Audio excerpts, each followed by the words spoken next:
Hello, my name is Denise Crabtree-Parriage, and I'm from Ocala, Florida. I was born and raised in Clearwater, Florida, and I had my first abortion at 17. I was heavily pressured by my boyfriend and his dad, and my family did not know. I went to private Catholic school, was raised very, very pro-life, even helped my mom protest at clinics.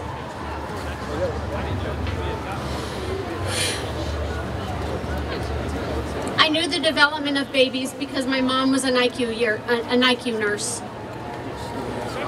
My boyfriend and his father pressured me, telling me that it was just a clump of cells, and I sat there arguing. And then I finally was just beaten down and gave in.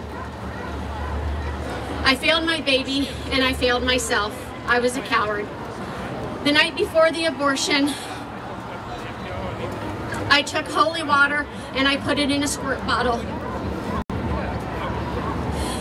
And I inserted it in me, and I tried to baptize my baby.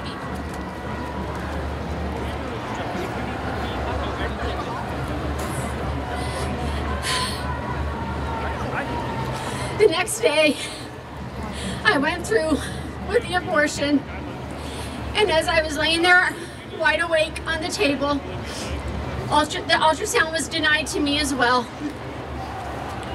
And I was crying hysterically, and all the nurse kept on saying was to stop it, and that it was going to be over and everything would be fine.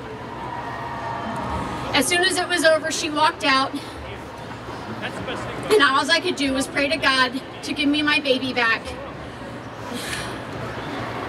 This changed my life from that day forward. I became numb, was careless, ended up having 2 more abortions with the same guy. We went our separate ways, and I found a Catholic man, and we got married because I was pregnant again. Thank God he didn't even bring up abortion.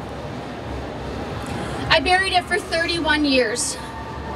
I live in a state or in a county in Florida that there's a lot of billboards, pro-life billboards. So I never forgot it, and I knew that I would have to deal with it someday.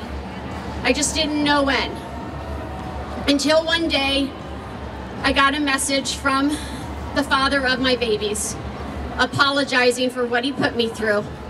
And he had found God and was a Christian, because he found himself a good Christian woman.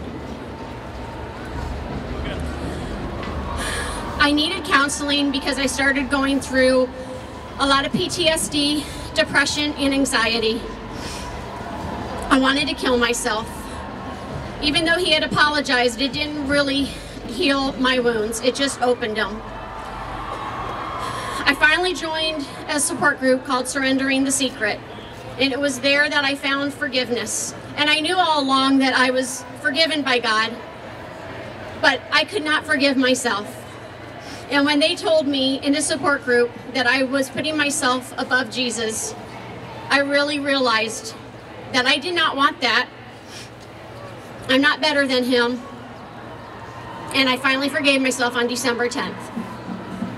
I named my babies Kaylee Ann, Alex David, and Avery Wardy. I knew that at least one was a girl, one had to have been a boy. The trauma that I have gone through and that all the women around have gone through,